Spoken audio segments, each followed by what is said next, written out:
Tenno, wait. I have wallowed here. It is true. Fading in this deep hole, waiting to die, but without release. Held here by a purpose I cannot abandon. That she is free. So no. They cannot have her. She must always believe in a future. Hey all, Siege here, and today we discuss the story of Jade Shadows' Constellations and what I believe it offers to the larger Void War. The one that we are only now beginning to understand the nature of, and above all else, cements the idea that in Warframe, the seemingly most trivial of choices can have absolutely catastrophic effects in the end. So much so that it may even have us consider the consequences regarding the number of choices in game we've already made. The narrative of Constellations begins a short time after Jade Shadows had concluded, with the Stalker now residing with Hunhao and being a father to the young son established in the previous quest, the last gift he received from his former wife and compatriot Jade. And Hunhao presents to him what appears to be at first an impossible scenario. Two warriors clad in an oddly familiar red and green have invaded Venus, and the great sentient, the destroyer of worlds, breaks to him the unfathomable truth. These warriors are somehow his son. Both of them, Sirius and Orion, locked in an absolutely brutal conflict. The Stalker, still attempting to process exactly how this is even possible, given that his infant son Orion, or Sirius, depending on what choice was originally made, is currently safely laying within their lair on Uranus, travels to the Valis as quickly as he can, and in doing so, watches as these twin suns light up the sky in an epic clash, only for them to instead join forces and assault him instead. They say you don't really know a person until you fight them. And if the Stalker was ever curious whether these were in fact his progeny or just a couple of imposters, he learns quite quickly they are in fact his blood, and he realizes he's the only one who might actually be able to reason with them, to ask them to lay down their arms long enough to figure out how this tragedy actually happened.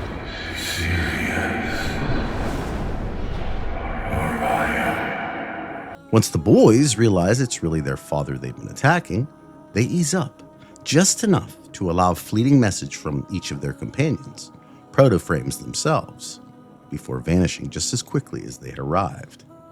Orion, flanked by his significant other Vina, who herself is a person injected with the Garuda helminth. Very well. Let us show him what a mistake it was to choose Sirius. And Sirius. How indeed.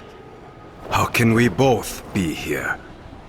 Do you not recognize your own son, Sirius? Being accompanied by what appears to be his mentor of sorts, Ryoku, a member of the Scoria, a long-abandoned Orokin school of assassins, with what we understand as the original Ash being revered above all else within their particular history. Returning to Uranus, we are all given a brief nod to Eternalism, where Hunhao explains, You sense it, Shadow. They are both your son. Even though you hold Sirius here, in another place, Orion was held by you also. And now, they come for you from beyond this time. How? Time is a river, and they have learned to swim upstream. They're from a doomed future where one always wins. Yet now, they've found you. that time is an ocean, not a garden hose. That more than one path exists, perhaps many, and he realizes that Stalker's future son's finding him is not by accident. Although at this point, while having a very strong idea of what occurred, there are pieces he needs to confirm in order to present his final conclusion. Because as we'll find out a bit later, it really doesn't get much worse than what he believes the truth to be, even emphatically agreeing that the Tenno and the Lotus must never know about this, or at least not until he is in control of the situation. After all, it's possible as the Stalker moves to somehow save his own children, she is the only true family Hun Hao has left. The help suggested by Hun Hao, while not being the operator, still does reside upon the orbiter. And after eluding Ordis, bear in mind the fail state does provide a really funny interaction. Oh no! Not a chance! After what you put us through last time? My poor operator! Shoo!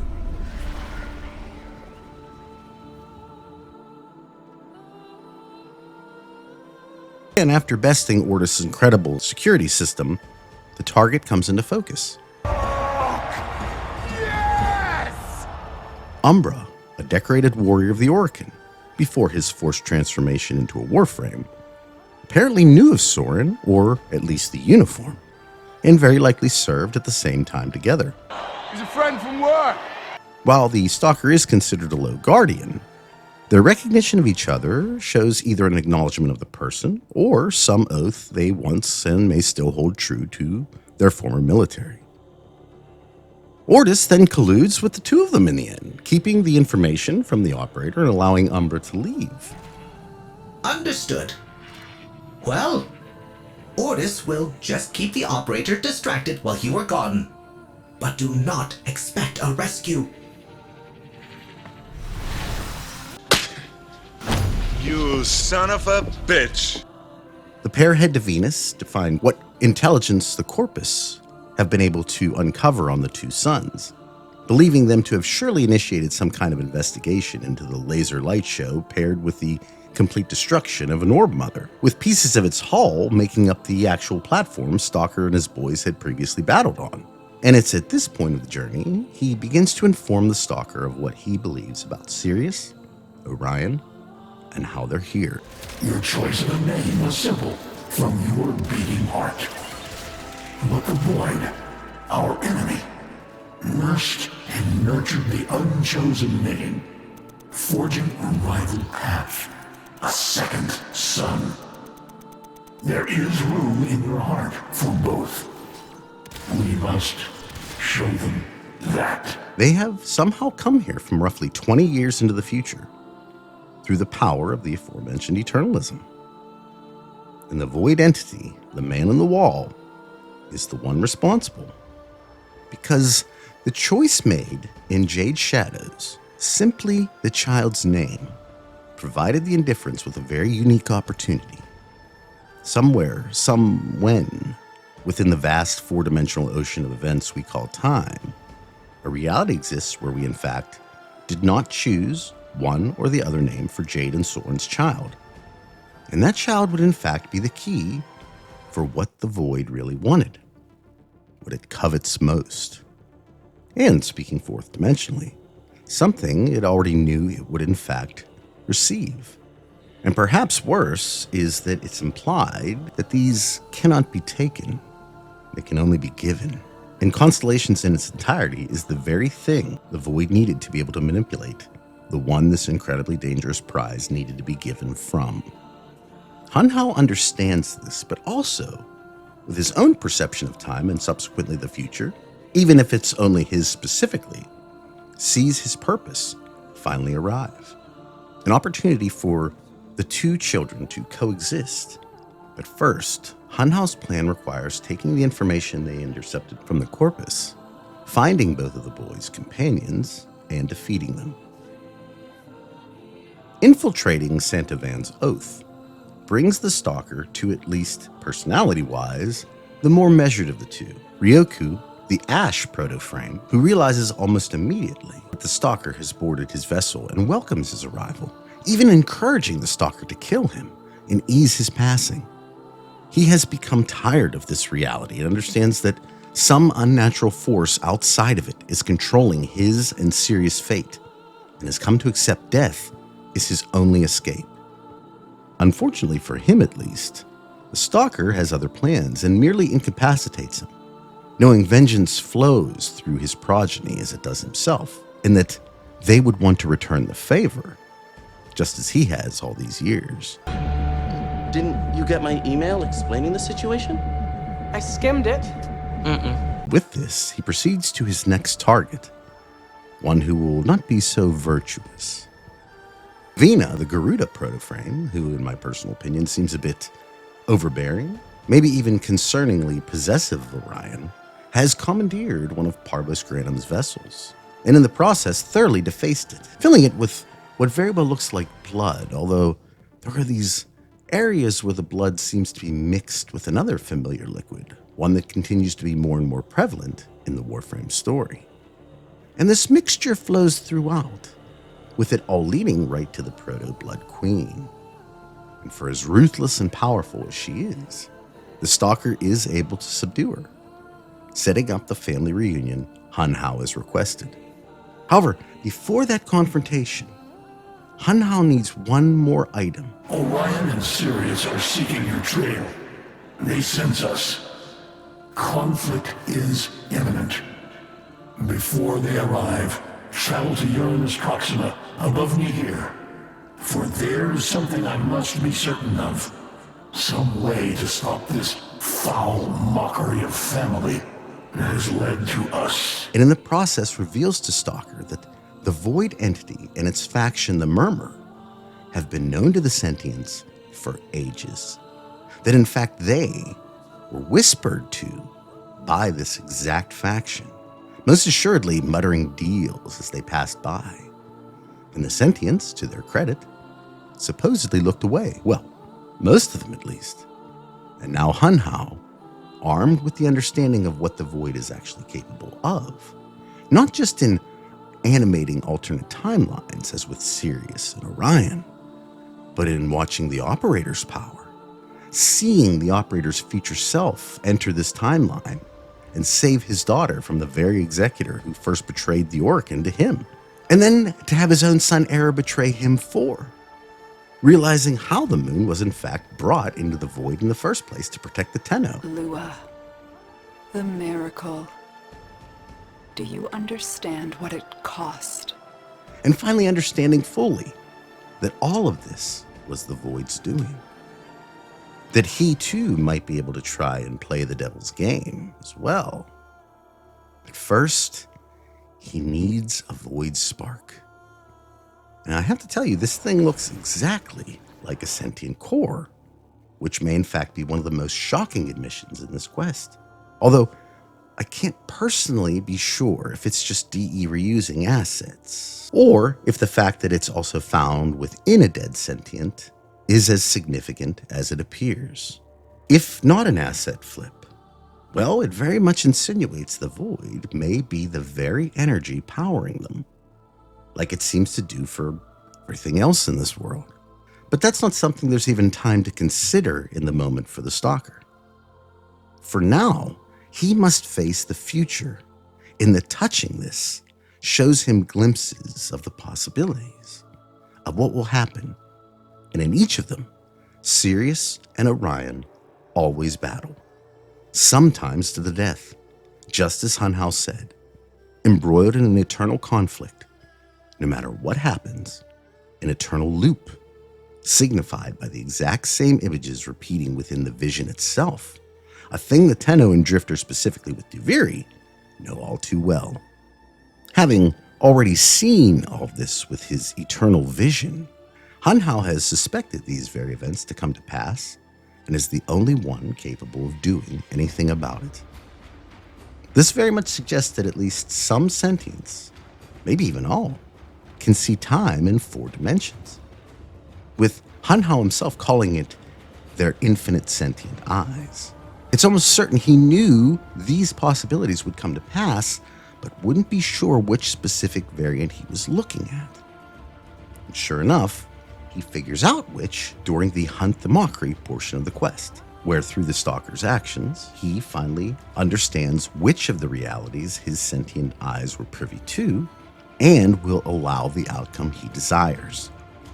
Unfortunately, though, this incredibly paradoxical outcome is only possible through the Void, and in this case, with its help.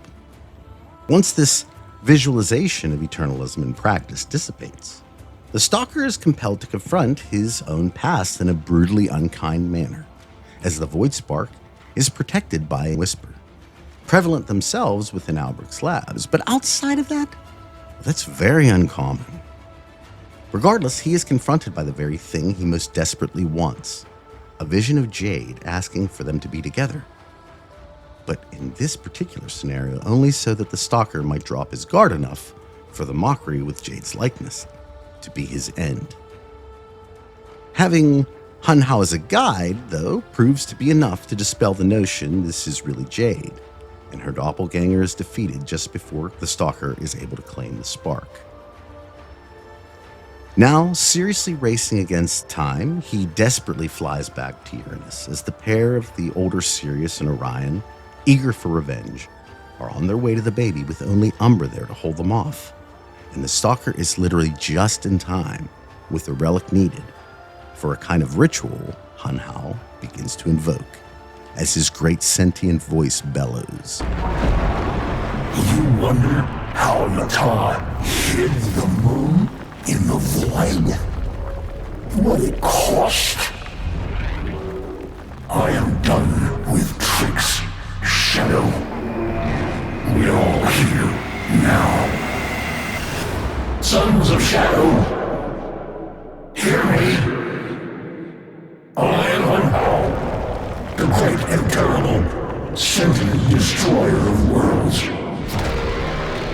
This day, I spurn my legacy. I repudiate destruction. I failed my people.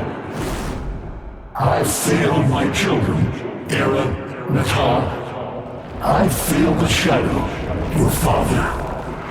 I shall not fail in this.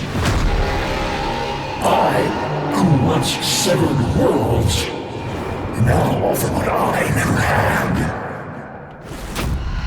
Peace. To you, void jester who watches our grief, I give my past, myself, in bargain to sever the eternal battle you began.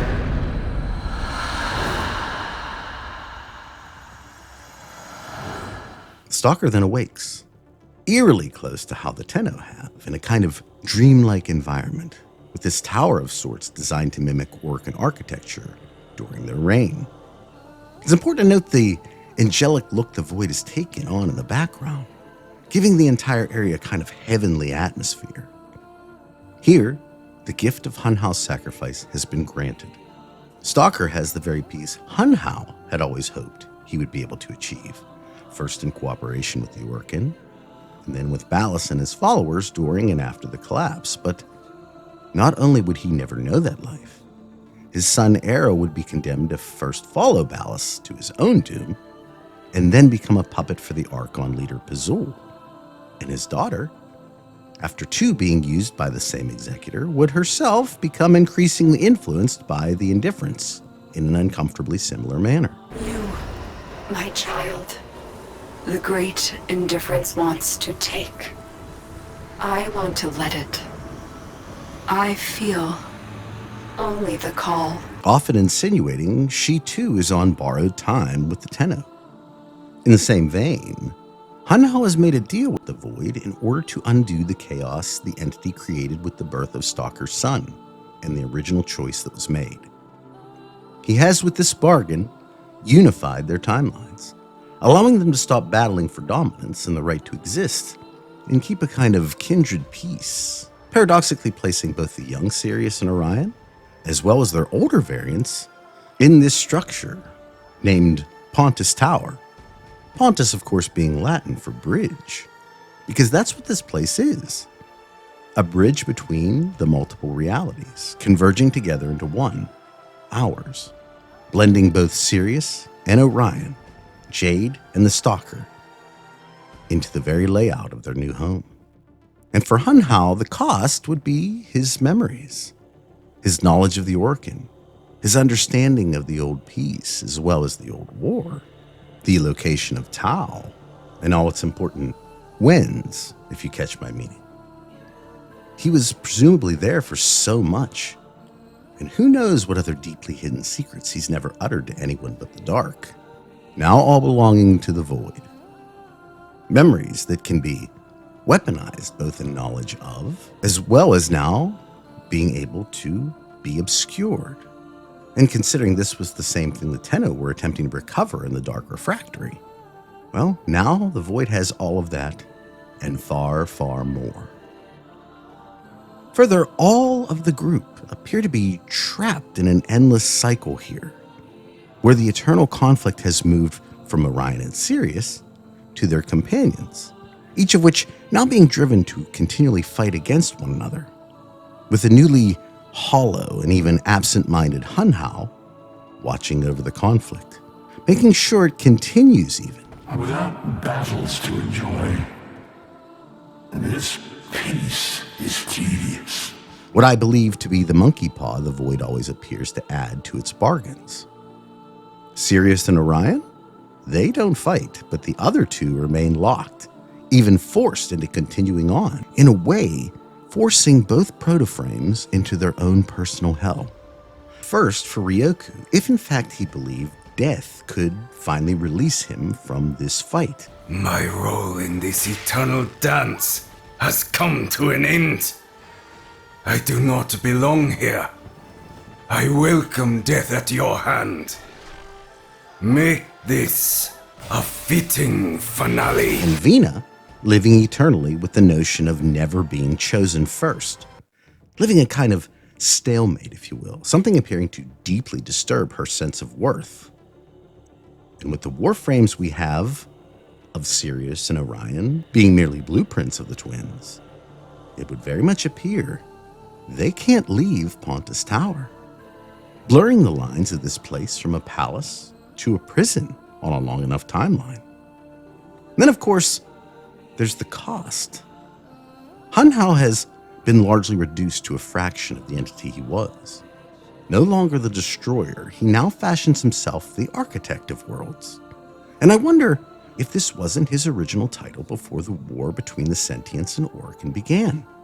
Perhaps resuming an old post, an eternal servant to the Stalker family, and largely appearing to be no different than that of a typical Cephalon, even with the same kind of memory cracks we see with Ortis behavior. I am Hunhao. I know not who you are, small one. Ah, how bright the stars are.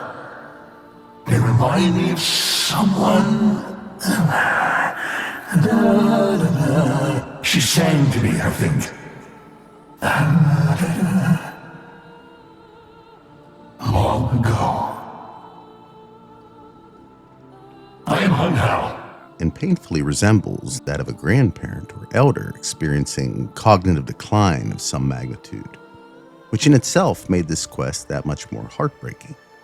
I'm guessing very much so for some. This deterioration of someone you knew, someone you cared for, them remembering some odd detail of the past and then in the next moment forgetting the name of a son, daughter, wife, or husband, grandchild, or lifelong friend. It's one of the most soul-crushing experiences a person can have, and that doesn't even account for the fear those particular people may experience when realizing, even fleetingly, they are losing themselves, as even Hunhao is shown. It very much appears we will never speak with the old Hunhao again. He will not remember our interactions any longer, and while we the player were able to witness the events of Constellations as they were happening, the operator and the drifter, the Lotus, none of them even got to say goodbye. Like the Tenno, Nata will be largely forgotten, with traces being the only thing left of the once proud and powerful sentient. Once our enemy, but I believe for most, now thought of as, for lack of a better term, Grandpa Hunhao. Would he even recognize his own children now if they were sitting in front of him? Wise, brilliant, powerful, sure of himself, but at the same time able to see the fault in his own actions and attempt to atone as best he could. And now? Well, now he's just less. and we too are all that much the lesser for it. With the reality of this entire existence setting in, the stalker prepares a nice meal for his new family, formally bringing all 4 variants of the same soul together. And with that, the stalker has himself found a kind of peace.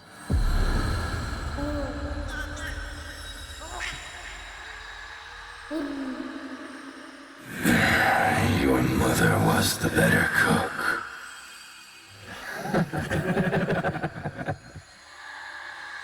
Stay together.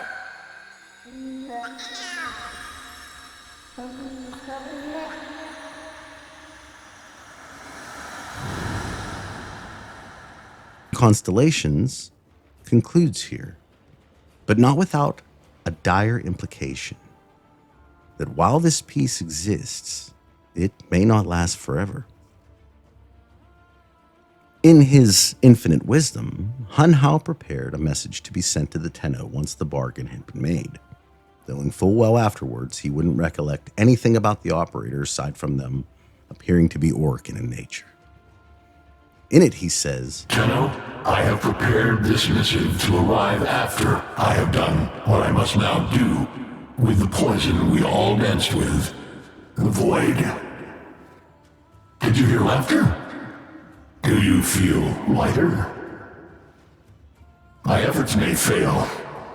The void might reject my sacrifice, but I know how it covets. It will want everything I was, and in turn, I will collapse its frayed mockery. All will be together. I only hope they feel this peace I offer. Their happiness is theirs to find. I place the essence of that which is both Sirius and Orion into your hands. For safekeeping, you will understand the importance of keeping family together. If we ever meet again, I will not know you. So I shall say only this. I do not sacrifice my memories of our acquaintance lightly. But I know that you are taking care of her. I remain a proud father. Hun Hao. the void has won, at least for now. Hun Hao's memories, like those of the Lotus and the Operator, have been taken, or if nothing else, shrouded so deeply they cannot be accessed with any kind of reliability by anyone other than the void entity. Something that can be witnessed when visiting Hun Hao now, seemingly more like a butler or caretaker to the family, using what was likely the place of his own birth to house them. Yes, Pontus Tower is fashioned after the facility the original sentient program was itself born on. Now, to me, it doesn't seem to be very accommodating for such an endeavor, but I'm guessing at one time at least, these rooms were not designed for such a domestic scenario, rather more so for experimentation, observation, and documentation. And that's not including what might yet wait behind certain locked doors here. But because it very much appears to be newly fashioned for the Stalker's family, I have no choice to believe this version of the relay is in fact a creation fully of the void. The bridge between realities, where even the version of Sirius and Orion can have the frame changed at will and allow a new variant of reality to be and who have always been your and their past. And whereas I can't seem to find this particular room here, the splash page for Constellations shows Sirius and Orion in this location, but if you look at the ceiling in the room, its symbols and movement, even the void spark itself seeming to power the device, all look uncomfortably similar to the ceiling of the dark refractory. And if this room does exist, perhaps behind one of the aforementioned famous locked rooms DE uses later for story purposes, the key to retrieving Hunhau's memories may be mere footsteps away. Of course, we gotta find this room first, and that could be months or even years down the road. For as short and seemingly insignificant as Constellations appeared at first, this quest has earth-shattering implications for the future, and at the same time attempts to reinforce the lessons of eternalism first experienced in the New War. A concept of the Warframe narrative I believe will be heavily utilized throughout this new Void War. There are multiple brief but shocking reveals that in some cases explain, and in others predict some very important and, up to this point, fairly obscure parts of the game. For instance, Hunhau explains that it was he that appears to control the hive mind Adis was referring to in the old piece, and if that's true, it would also insinuate that Hunhau is very likely the first sentient. And further to answer my own question from a previous video regarding Jade Shadows, the reason why he doesn't answer to the hive mind, even in the absence of the xenoflora, an autonomy that may even naturally extend to Era and Nata, if that's somehow a generational trait shared within his immediate family. Given the description of Pontus Tower, this is in fact the place of his own birth. And it's here I have to consider the aforementioned similarities. Well, let's be blunt here. The sentient core and the void spark are damn near the same thing, meaning the void and thus the void entity may have a way into every sentient that's ever existed. Maybe at such a core level that its influence doesn't even register, something Archimedean Parental, their creator, would have been responsible for as well. Also potentially insinuating we may have another prominent Orokin who was himself dealing with the void. It's just to what extent now? That may make the past and the prominence of the void much larger and more dangerous than what's been generally accepted as Albrecht being the only one. We also learn of a potential future where Parvos Granum is himself turned into a Cephalon. This tiny bit of dialogue does not divulge any specifics on how this occurred, but while there are a few fleeting stories of this procedure being used in order to preserve or even hide a person, the vast majority of cases involving glassing, or worse, being turned into a full-blown Cephalon, are overwhelmingly negative. Heard of those cubes? You know, cephalons, right? Probably got one a bit cracked, kissing up to you all the time. See, in the old days, crime and punishment was all in the hands of those Orokin judges, the Seven. Mercy was the quick flash of the Jade Light. But if they wanted to make an example, they'd suck up your soul and make you a prisoner of the glass forever. Considered to be one of the worst punishments available to the Orokin. One our own Cephalon Ortis was subjected to. And it's in this that I have to believe that within their reality at least, along with the help of her own consort in Orion, Vina has usurped the rule of the Corpus, or if nothing else, a large contingency that once followed Granum. Of course, we can only speculate at this point, but the way her railjack in particular is depicted, with every statue of Granum being defaced, to me at least seemed like she didn't care much for him. In having his soldiers, I believe suggests a new role in the future of the Corpus. Well, at least in her reality. The creation of Cephalon Parvos, most likely turning him into more of an unthinking monster than the man he was, with Vina being the one to have him forcefully step into the role, is incredibly tragic in the end. Remember, under him, the Corpus thrived, having been one of the first to break away from the Orokin rule and create a place that others, greedy and corporate as they are, could escape the caste society the Empire forced on its people, and actually make something of themselves. Further accentuating this mindset by then breaking away from a modern-day Corpus he had felt lost itself, once he'd been rescued from the void.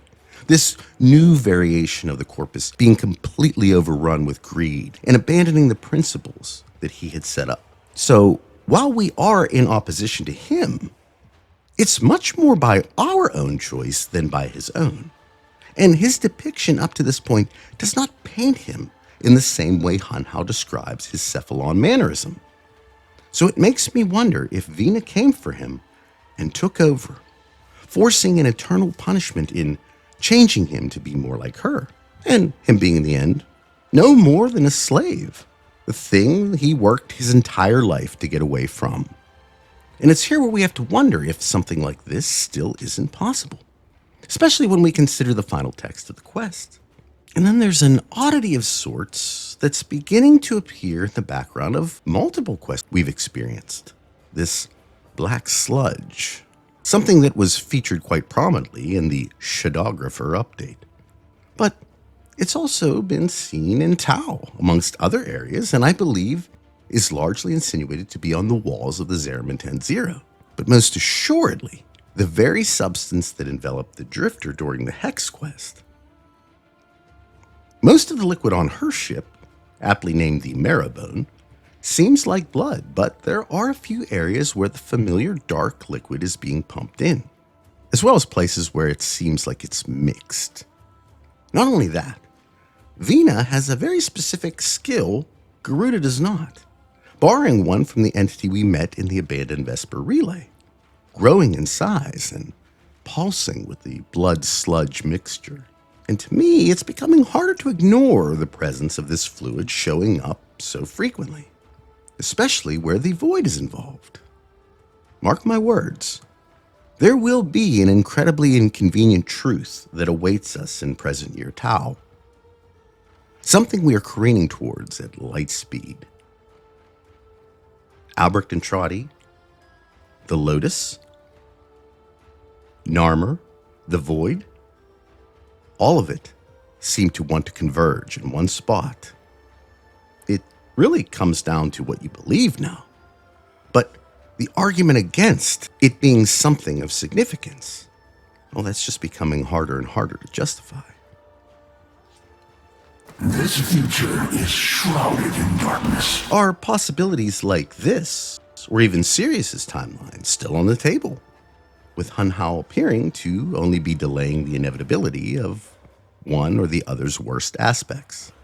The wheel of fate turning even reality-warping events, such as what we witnessed here, into merely a roadblock to whatever future time has already laid out.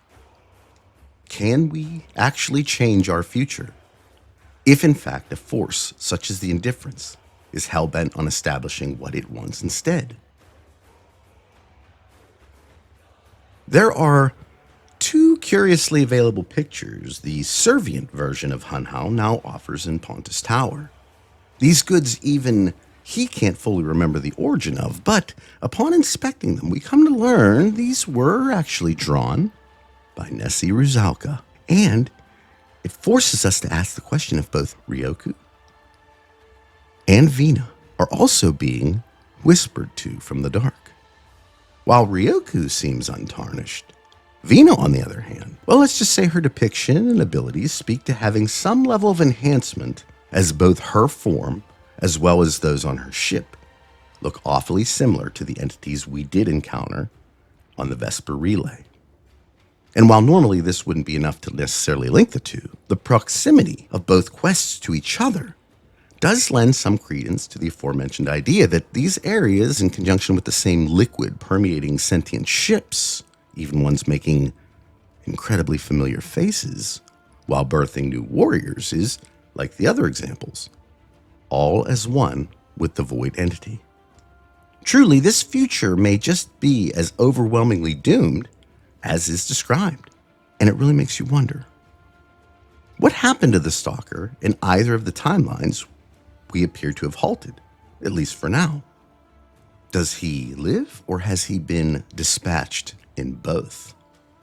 And unfortunately, it remains a possibility, as is the idea of how long the Void wanted Hunhao's memories. And within those, what is so important that it would covet them? Apparently enough to have allowed Hunhao to even know. Has it visited him before? How many times? One generally wouldn't consider one or two visits over decades or even centuries to equate to the term covet. which could mean they've had many interactions. And given that we weren't always allies, what really has Hunhao spoken into the dark that we may need to be aware of? While all of this is perhaps hard to consider, the worst may be in what Hunhao states during the quest regarding the damn timelines, that the Tenno caused this, and this may be the most disturbing part of the entire Constellations quest. Why? Well, it insinuates that our choices, the ones we've been making throughout our past and most certainly in the future, are something the Void has both access to as well as the ability to manipulate. Only now can we truly consider the fact that the choices we made, while appearing to be very surface level in most cases, with the outcome of them largely remaining the same regardless of what we choose, is a weapon for the Void. And we have opened the door to other possibilities that can be exploited, just as the child's name became.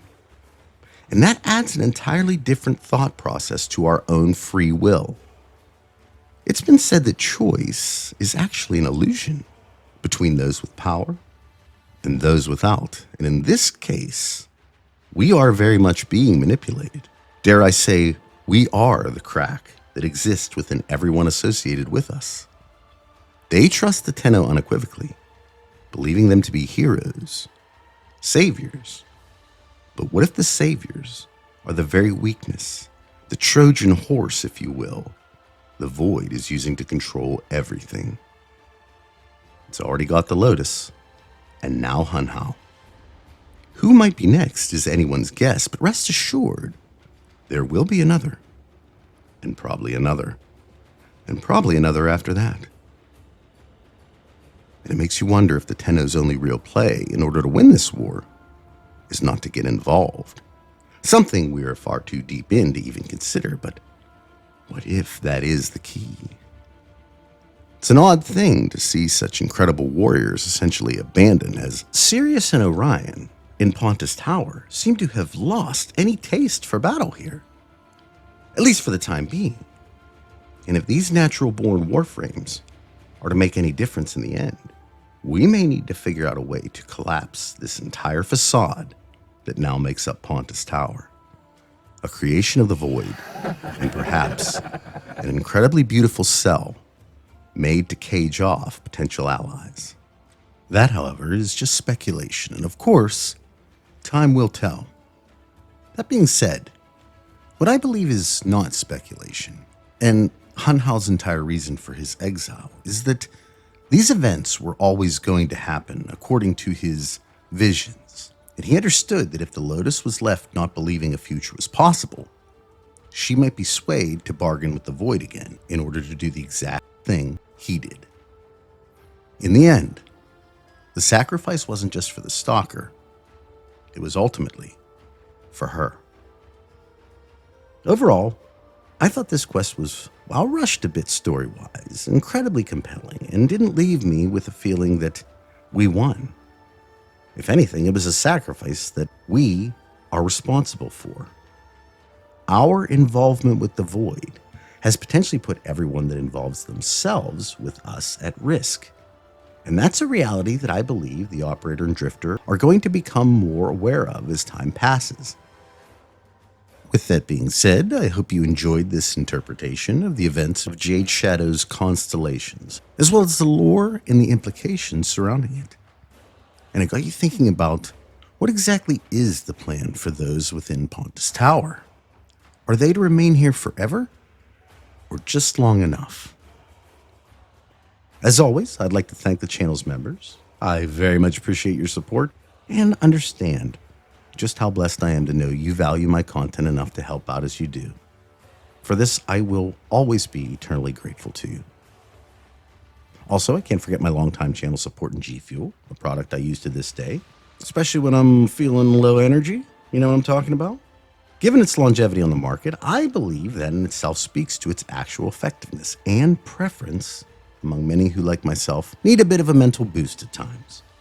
So thank you to both again, and thank you to all who take the time to stop by and check out the content on the channel. You keep this place running at the end of the day.